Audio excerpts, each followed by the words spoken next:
My name is Serena Stavrou.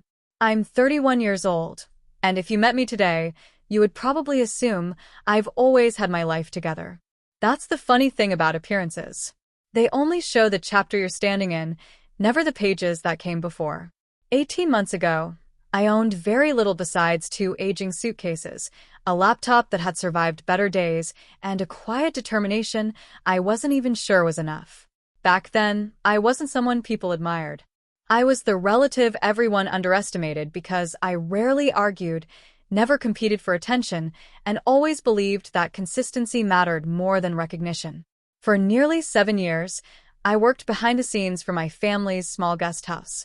I handled reservations, answered customer emails, welcomed travelers at the front desk, organized schedules, solved unexpected problems, and made sure every guest felt comfortable. My name wasn't displayed anywhere. Visitors usually remembered the business but never remembered me, and honestly, that never bothered me. The person everyone noticed was my older cousin, Calix Mercer. Calix had a way of filling every room before he even started speaking. He dressed confidently, shook hands with certainty, and always sounded like someone who had every answer. Most of my relatives admired him because he spoke about growth, investments, and business opportunities with remarkable confidence. They believed confidence meant confidence. I wasn't so sure, but I never challenged him publicly. If I had one weakness, it was believing that family naturally protected one another. I assumed honesty would eventually speak for itself, even if it took time.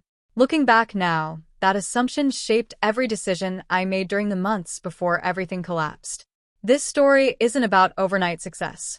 It's about what happens after the people closest to you quietly decide that your side of the story isn't worth hearing. The day I left my aunt's house carrying 2 suitcases, several members of my family stood on the front porch watching me. No one yelled. No one tried to stop me. A few exchanged awkward glances. Others simply looked away. Then I heard a short laugh behind me. It wasn't loud enough to start an argument, but it was loud enough to tell me exactly what they were thinking. Poor Serena. She finally ran out of places to go. I didn't turn around. There wasn't any point. When people have already decided who you are, explanations rarely change their minds. The autumn air felt cooler than it should have as I placed my luggage into the back of a rideshare car. Through the window, I watched the neighborhood disappear one street at a time. That house had been familiar for most of my life. Family birthdays, holiday dinners, weekend barbecues, so many memories lived there. Now I was leaving without knowing when, or even if, I'd ever be invited back. The driver glanced at me through the rearview mirror. Moving somewhere new? I forced a polite smile. Something like that. He didn't ask another question, and I appreciated the silence. About 18 months earlier, life had looked completely different. Our family owned a modest guest house on the edge of a popular lakeside town. It wasn't luxurious, but travelers appreciated its clean rooms, peaceful atmosphere, and friendly service. My uncle had managed the property for decades before deciding it was finally time to retire. During one family gathering, everyone discussed what would happen next. Some relatives suggested selling the business. Others wanted to hire an outside manager. Before anyone reached a decision, Calix stood up with his usual confidence. "I'll oversee the financial side," he announced. "Serena already knows the daily operations better than anyone else. We'll make a great team." Everyone immediately agreed. I wasn't asked whether I wanted the responsibility. It was simply assumed that I would continue doing what I'd always done. And honestly, I didn't mind. The guest house had become part of my daily routine. I knew returning guests by name. I remembered which rooms families preferred, which local restaurants visitors enjoyed, and even which guests appreciated extra blankets during colder evenings. Every morning, I unlocked the front office before sunrise. Coffee brewed while I checked reservation emails. By 8 o'clock, housekeeping schedules were finalized. Before noon, I had already answered dozens of phone calls. Most days passed quickly because there was always another problem to solve. If an air conditioner stopped working, I found someone to repair it. If a guest arrived earlier than expected, I adjusted room assignments. If a booking website made an error, I stayed on hold until it was fixed. I liked solving problems. Calix rarely handled those daily situations. Instead, he focused on meetings, budgets, supplier negotiations, and financial reports. At least, that's what everyone believed.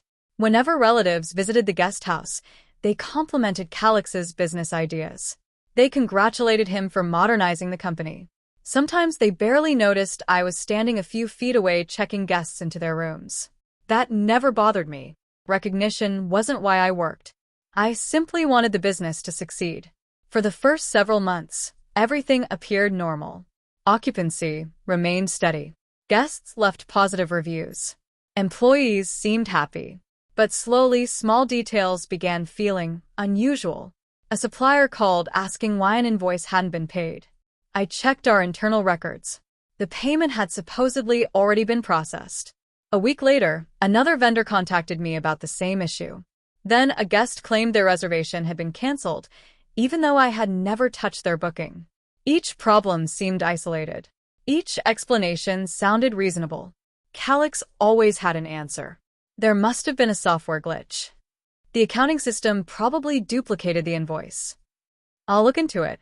And because he always sounded certain, everyone accepted those explanations without asking further questions, including me, at least at first. I didn't realize those small inconsistencies were quietly leading toward the moment that would change my entire life. Looking back now, I often wonder whether my life began changing the moment I lost everything, or the moment I stopped trying to convince people who had already made up their minds. The motel where I stayed wasn't terrible. It wasn't comfortable either. It sat just off a busy highway beside a small diner and a gas station that never seemed to close. Most of the guests stayed only a few nights before moving on. I became one of the few people who remained week after week. My room was simple. A narrow bed, a small desk, a tiny kitchenette, a window overlooking the parking lot. It wasn't the future I had imagined, but it was safe, affordable, and quiet enough for me to think. Every morning I searched for work. I updated my resume. I sent applications. I answered interview questions over video calls.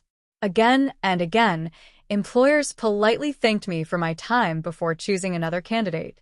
Some questioned why I had left the guest house after so many years. Others seemed uncertain after hearing that my family business had struggled financially. Nobody accused me of anything, but doubt has a way of hiding inside polite conversations. After another disappointing interview, I stopped expecting immediate success. Instead of waiting for someone to hire me, I began asking myself a different question. What problems had I spent years solving that other businesses still struggled with? The answer came surprisingly fast. Reservations, scheduling, guest communication. Most small hotels still relied on outdated software or complicated spreadsheets. I had lived with those frustrations every single day. Maybe there was a better way. That evening I opened my aging laptop. The screen flickered slightly before coming to life. I began sketching ideas for a reservation management platform designed specifically for small independent hotels. Nothing fancy, just something practical. Something I wished we'd had at the guest house. During the day, I searched for jobs. At night, I built my idea. Weeks passed like that. One evening, while I was working in the motel lobby because the internet connection was stronger there, someone stopped beside my table. "Excuse me," a calm voice said. I looked up. Standing there was a woman in her 60s with neatly tied silver hair, reading glasses resting on top of her head, and a notebook tucked beneath one arm. She smiled politely. "I hope I'm not interrupting." "Not at all." She glanced toward my computer. "I've noticed you working here almost every evening." I laughed softly. "I guess I'm becoming part of the furniture." She smiled. "My name is Dr. Mireya Solis. I'm Serena." She introduced herself as a retired hospitality consultant who had spent decades helping independent hotels improve their operations. She was staying at the motel temporarily while renovations were being completed on her home nearby. "What exactly are you working on?" she asked. Normally, I would have given a short answer, but something about her genuine curiosity made me explain everything. I described the constant booking conflicts, the scheduling headaches, the communication problems between staff and guests, the expensive software that smaller businesses couldn't justify purchasing. She listened without interrupting. When I finally stopped talking, she asked only one question. Can you show me? I hesitated. It's still unfinished. So were most successful ideas the first time someone shared them? I slowly turned my laptop toward her. For nearly 30 minutes, she clicked through my rough prototype. She asked thoughtful questions, suggested practical improvements, pointed out details I hadn't considered. But she never laughed. She never dismissed the idea because it wasn't perfect. When she finally closed the laptop, she looked directly at me. You understand hotel operations better than many software companies I've worked with. I wasn't sure how to respond. I've never built a business before. She smiled again. Neither has anyone until they build their first one. A few days later, she invited me to meet two owners of boutique hotels she had advised for years. I assumed they were simply offering networking advice. Instead, she introduced me by saying something that completely caught me off guard. This is Serena. She may have built exactly what you've been looking for. I nearly corrected her. The software wasn't finished. It wasn't polished. It barely deserved to be called a product. But the hotel owners asked thoughtful questions. They requested demonstrations. Most surprisingly, they asked how much I charged. I hadn't even decided on a price. After an awkward pause, I gave them a number that felt almost too low. They accepted immediately. I walked back to the motel that afternoon holding my first signed client agreement. It wasn't a life-changing amount of money, but it was something far more valuable. Proof. Proof that someone I had never met believed my work had value. Over the following months, those first clients recommended me to other hotel owners. Each conversation improved the software. Each new customer revealed another feature that could make daily operations easier. Slowly, my evenings became busier than my job applications. Then one morning, I noticed something unexpected. I hadn't opened a hiring website in over a week. Without realizing it, I had stopped searching for someone else's opportunity. I was building my own. For the first time since leaving my family's guest house, I allowed myself to believe that my future might not depend on anyone giving me permission. But just as life finally began moving forward, my phone lit up with a call from someone in my family, and the timing couldn't have been stranger. I almost ignored the call. By that point, months had passed without anyone from my family checking on me. There had been no messages asking how I was doing, no invitations to dinner, no quiet attempts to hear my side of the story. So when my phone displayed my younger cousin's name, I simply stared at it until the ringing nearly stopped. At the last second, I answered, "Hello." For a moment, all I heard was silence. Then a nervous voice finally spoke. "Serena, do you have a minute?" It was Lyra. Unlike most of our relatives, Lyra had always been kind, even if she rarely challenged the opinions of older family members. She sounded hesitant, as though she wasn't sure whether she should have called at all. "Of course," I said. She took a slow breath. "I don't really know how to explain this." I waited. The guest house. Things haven't been going well. That surprised me, though I tried not to let it show. When I left, everyone believed business would improve. That's what we all thought. She hesitated again. But lately nothing makes sense. I listened carefully. She explained that suppliers had become increasingly frustrated over delayed payments. Maintenance projects had been postponed several times. Employees were quietly leaving for other jobs. Family meetings had become tense. Whenever someone asked questions, Calix always had an explanation. Tourism had slowed. Operating costs had increased. Unexpected expenses had appeared. The explanations sounded reasonable, yet somehow they never fully answered the questions being asked. "Do you think?" Lyra began before stopping herself. "Think what?" She lowered her voice. "Do you think we blamed the wrong person?" Her words lingered in the silence between us. Months earlier, I would have rushed to defend myself. I might have listed every long day I spent keeping the guest house running. I might have reminded everyone how hard I had worked. But time changes perspective. Instead, I answered honestly, "I don't know." And I truly didn't, because something felt strange. Not suspicious. Just incomplete. After we ended the call, I sat quietly at my desk for several minutes. Outside my office window, late afternoon traffic moved steadily through the streets below. My own company had grown beyond the motel months earlier. I now rented a modest workspace shared with several small businesses. The office wasn't large. A handful of desks, a meeting room, a whiteboard filled with feature requests from hotel clients. Nothing extravagant, but every piece of furniture represented progress I had earned one step at a time. I looked back at my computer screen, trying to return to work. Instead, my thoughts drifted toward the guest house. Certain memories suddenly felt different. Invoices that had disappeared before I could file them. Vendors asking questions about payments I thought had already been processed. Reservations that somehow changed without my knowledge. At the time, I accepted every explanation because I trusted the people giving them. Now I wasn't so sure. Even then, I made a decision. I wouldn't investigate. I wouldn't confront anyone. I certainly wouldn't spend my time chasing old arguments. My energy belonged to the future I was building.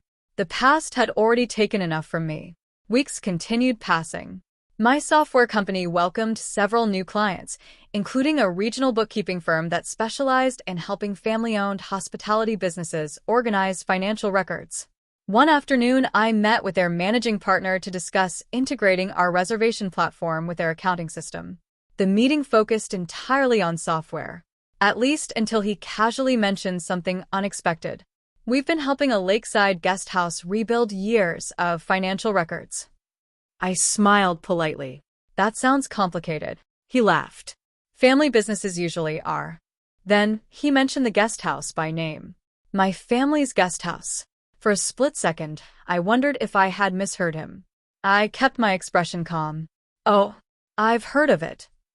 They're trying to straighten out a lot of historical paperwork, he continued. Nothing unusual anymore, but someone definitely organized expenses in a way that's taking time to untangle. I didn't ask another question. He wasn't discussing confidential details. He was simply making conversation. Still, hearing those words stirred something inside me. Historical paperwork, untangle, organized expenses. The phrases echoed in my mind long after our meeting ended. That evening, I stayed late at the office. Not because I wanted answers, because I couldn't stop remembering. One memory surfaced more clearly than the others. Months before I left the guest house, I had questioned why certain supplier invoices carried unfamiliar approval codes. Calix had smiled confidently. I switched to a more efficient tracking system. I accepted that explanation immediately. Another memory followed, a marketing expense that seemed unusually large. Calix explained it as part of a long-term growth strategy. Nobody questioned him, including me. Individually, each memory seemed ordinary. Together, they formed a pattern I had somehow ignored. Not because I wasn't paying attention, because I had trusted the wrong person to fill in the missing pieces. For the first time since rebuilding my life, I wondered whether the story my family believed had never actually matched the facts. And if that was true, the truth wasn't hiding. It had simply been buried beneath assumptions everyone accepted without looking any deeper. For a long time, I believed the truth would arrive with a dramatic confession. I imagined someone standing in the middle of a family gathering, admitting every mistake while everyone stared in disbelief. Life rarely works that way. Sometimes the truth appears quietly, hidden inside ordinary paperwork that nobody bothered to read until much later. Nearly a year had passed since I left the guest house. By then, my company had grown beyond anything I had imagined. Our software supported dozens of independent hotels, and I had hired my first full-time employees. We weren't a massive business, but we had become stable enough that I no longer worried about paying rent every month. Most importantly, I had stopped measuring my life against my family's opinions. Then one morning, Lyra asked if we could meet for coffee. We chose a small cafe halfway between our neighborhoods. When I arrived, she looked both relieved and nervous. "Thank you for coming," she said. "Of course." For a few minutes we talked about ordinary things. Work. The weather. Her new apartment. Eventually, she lowered her voice. The accountants finished reviewing the guest house records. I remained quiet. They've been organizing years of financial documents. She looked at me carefully before continuing. And they found something nobody expected. I didn't interrupt. There wasn't missing cash. That surprised me. So, what happened? She opened a folder she had brought with her. I can't show you everything, but these documents have already been shared with everyone in the family. She slid one page across the table. It listed several marketing and consulting payments made over multiple years. At first glance, nothing looked unusual. Businesses spend money on marketing all the time. Then I noticed the company name receiving those payments. It sounded familiar. Very familiar. Lyra watched my expression change. You recognize it? I nodded slowly. I think I do. The consulting company belonged to Calix. I remembered hearing him mention it years earlier as a side business. Back then, nobody thought much about it. According to the Financial Review, the guest house had repeatedly hired that consulting company for strategic planning, promotional campaigns, branding projects, and operational advice.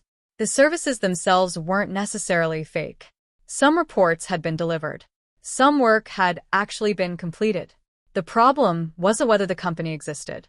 The problem was that nobody in the family realized those contracts had been awarded to Calix's own business without openly discussing the relationship. Over time, the consulting fees became larger. New contracts replaced older ones. Additional services appeared. Small decisions accumulated into significant expenses. Each payment looked ordinary on its own. Together, they explained why the guest house struggled despite maintaining steady occupancy. I leaned back in my chair. So that's where the money went. Lyra nodded. The accountant said everything was documented, but not transparent. Exactly. There had been no hidden vault, no mysterious offshore account, no dramatic theft. Just years of decisions that benefited one person's private business, while everyone else believed those expenses were simply part of running the guest house. I thought about every conversation where Calix confidently blamed declining profits on software problems, changing markets, or rising costs. Those explanations weren't completely false. They simply weren't complete. For the first time, I understood why the numbers had never matched what I experienced managing daily operations. The guest house itself had not suddenly become inefficient. Its financial priorities had quietly shifted in ways most of us never noticed. Within weeks, every member of the family had seen the accountant's summary. No one argued with the documents. There wasn't much to argue about. The records spoke for themselves. One by one, relatives began reaching out to me. An aunt called to say she wished she had asked more questions before believing assumptions. An uncle admitted he had relied too heavily on Calix's confidence instead of reviewing the reports himself. Even distant relatives sent brief messages saying they were sorry for how everything unfolded. Each apology sounded sincere. And yet, none of them changed what had already happened. The years I spent rebuilding my life couldn't be returned. The lonely nights in that motel couldn't be erased. The uncertainty I carried every morning while wondering whether anyone would ever hire me again had already become part of my story. Oddly enough, I didn't feel angry. If anything, I felt lighter. Not because people finally believed me, because I realized I no longer needed them to. My future had stopped depending on their approval long before the truth came out. Later that week, I received one final message. It wasn't from Lyra. It wasn't from my aunt. It wasn't from anyone I expected. It was from Calix himself. The message contained only one sentence. Can we talk? I stared at the screen for several seconds before locking my phone. For months, I had imagined what I might say if that moment ever arrived. Now that it finally had, I wasn't even sure I wanted the conversation anymore. I didn't answer Calix's message. Not that day. Not the next day. Not even the following week. For a long time, I believed silence meant avoiding difficult conversations. Eventually, I learned something different. Sometimes silence simply means you've stopped chasing answers that no longer change your future. Life moved forward. My company continued growing in ways I hadn't expected. The software we originally designed for a handful of boutique hotels was now being used by independent properties in several states. Hotel owners recommended us to one another because the system solved practical problems without being unnecessarily complicated. We expanded our customer support team. We hired software developers. We rented a larger office with enough space for everyone to work comfortably. Every milestone reminded me of something important. None of it had happened overnight. It had been built one ordinary day at a time. Then, almost exactly 18 months after I left my aunt's house with 2 suitcases, an invitation arrived. My grandmother was celebrating her birthday. Everyone would be there. For several minutes, I stared at the invitation. Part of me wanted to decline. Another part wondered whether avoiding my family forever would truly bring peace. After thinking about it for a few days, I decided to go. Not to prove anything. Not to impress anyone. Simply because I no longer felt afraid of walking back into that room. The celebration took place at the same community hall where our family had gathered for birthdays and anniversaries for years. Very little had changed. The familiar decorations. The long buffet tables. Children laughing while older relatives exchanged stories in nearby conversations. As I stepped inside, a few people noticed me immediately. The room gradually became quieter. Not completely silent, just noticeably different. Several relatives smiled uncertainly before walking over to greet me. My aunt hugged me longer than she ever had before. "You look wonderful," she said. "Thank you." She seemed as though she wanted to say more but couldn't quite find the words. A few cousins asked about my work. "What exactly does your company do now? How many people work with you? When did everything become so successful?" I answered honestly. "We help independent hotels manage reservations and daily operations. We've grown steadily. I've been fortunate to work with great clients." I noticed something interesting. Nobody asked how much money I made. Nobody asked what kind of house I owned. Instead, they seemed surprised by something else. Confidence. Not loud confidence. Quiet confidence. The kind that comes from surviving experiences you once believed would destroy you. Later that afternoon, I walked outside for some fresh air. Several relatives joined me one by one. Some apologized directly. Others admitted they had accepted assumptions without asking enough questions. I thanked them for their honesty. There wasn't much else to say. Holding on to old resentment would only keep me connected to a version of myself I had already outgrown. When I returned inside, I noticed Calix standing alone near one of the windows. He looked different. Not older, exactly. Just quieter. The effortless certainty that once filled every conversation had disappeared. After a moment, he walked toward me. "Serena." "Hi, Calix. I appreciate you coming today." "So do I." For several seconds, neither of us spoke. Finally, he took a slow breath. "I handled things badly. I listened. I kept convincing myself I was helping the business grow." He looked down briefly. "Instead, I cared too much about proving that I was the smartest person in the room." There was no dramatic speech. No excuses. No attempt to shift blame onto someone else. Just a simple acknowledgement. "My consulting company has lost most of its clients," he admitted. "People started asking questions after everything became public." I wasn't surprised. Trust is difficult to earn. Much easier to lose. "I'm sorry," he said quietly. Those 2 words carried far less weight than I once imagined they would. Not because they weren't sincere. Because my healing had already happened long before hearing them. I nodded. "Thank you for saying that." He looked relieved. "That's it." I smiled gently. "What else is there?" He seemed confused. "I thought you'd be angry." I admitted. "A long time ago. But I don't want to spend the rest of my life living inside that moment." He slowly nodded. For the first time in years, our conversation ended without either of us trying to win. As the evening continued, I realized something unexpected. The family members looking at me weren't trying to figure out how successful I had become. They were trying to understand how I had become someone so different from the woman who quietly walked away 18 months earlier. The answer wasn't money. It wasn't business. It wasn't recognition. The biggest change was that I no longer needed everyone else to agree with my worth before believing it myself. And just when I thought the evening was finally coming to an end, my grandmother slowly stood up and asked everyone for a moment of attention. The room gradually became quiet as my grandmother stood beside the birthday cake. She wasn't someone who spoke often during family gatherings. Usually she preferred listening while everyone else filled the room with conversations. That evening felt different. She looked around slowly, making eye contact with each member of the family before finally stopping at me.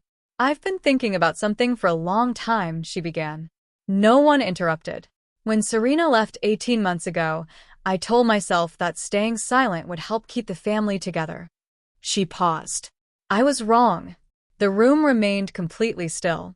I confused peace with avoiding difficult questions. Several relatives lowered their eyes. My grandmother continued speaking with the same calm voice. We accepted the easiest explanation because it was comfortable. She looked toward me again. "We should have listened to you before deciding what kind of person you were." For a moment, I didn't know what to say. Hearing those words mattered. Not because they erased the past. Nothing could do that. But because they acknowledged something I had quietly hoped people would eventually understand. The truth deserves patience, not assumptions. My grandmother walked over and gently held my hands. "I'm proud of the life you've built." I smiled. "Thank you." Around us, conversations slowly resumed. The atmosphere felt lighter than it had in years. No dramatic celebration followed. No emotional confrontation. Just ordinary people choosing honesty over pride. A few minutes later, Calix approached one final time. "I've been thinking," he said. I waited. "I want to rebuild my reputation the right way." "I hope you do." "I know it won't happen quickly." "It usually doesn't." He nodded thoughtfully. "I guess I'll have to earn trust again. One decision at a time." That was the last meaningful conversation we had that evening. As I drove home later that night, the city lights reflected softly across the windshield. 18 months earlier, I had left with 2 worn suitcases, uncertain where my future would lead. Now I was returning to a home I had earned through steady work, thoughtful choices, and people who believed in me because of what I consistently delivered, not because we shared the same last name. The following month, my company reached another milestone. Instead of celebrating with an expensive event, I proposed something different to my team. I'd like us to start a mentorship program. Several employees looked curious. "For who?" one of them asked. "For people rebuilding their careers." I explained my idea. Many talented people lose opportunities after layoffs, failed businesses, family conflicts, or unexpected setbacks. Sometimes what they need isn't sympathy. They need guidance, practical advice, and someone willing to believe in their potential before everyone else does. My team loved the idea. Together we partnered with local business organizations and community career centers. We offered workshops on customer service, business software, interview preparation, and hospitality management. Some participants found new jobs. Others started small businesses of their own. Watching them regain confidence became one of the most rewarding parts of my work. It reminded me of Dr. Mireia Solis. One person, one conversation, one moment of encouragement that completely changed the direction of my life. Without her, I might never have believed my ideas deserved a chance. We still meet for coffee, every few weeks. She always jokes that she simply recognized something I couldn't yet see in myself. Maybe she's right. Or maybe we all become stronger when someone chooses curiosity instead of judgment. Looking back now, I rarely think about the afternoon my family laughed as I carried 2 suitcases out of my aunt's house. Not because I've forgotten it, because it no longer defines my story. The real turning point wasn't losing my place in the family business. It was discovering that my future wasn't limited by someone else's opinion of me. Sometimes life closes one door quietly, not to punish you, but to give you enough space to build a better one yourself. If there's one lesson I've learned, it's this. Never let another person's assumptions become the blueprint for your future. People may misunderstand your circumstances. They may underestimate your abilities. They may even walk away before hearing your side of the story. But none of those things can stop you from building a meaningful life unless you allow them to. Thank you for spending this journey with me from beginning to end. If Serena's story encouraged you, inspired you, or reminded you that setbacks don't have to become permanent endings, please take a moment to like this video, subscribe to the channel, and share your thoughts in the comments below. I'd love to know. Have you ever rebuilt your life after people underestimated you? Thank you for watching, and I'll see you in the next story.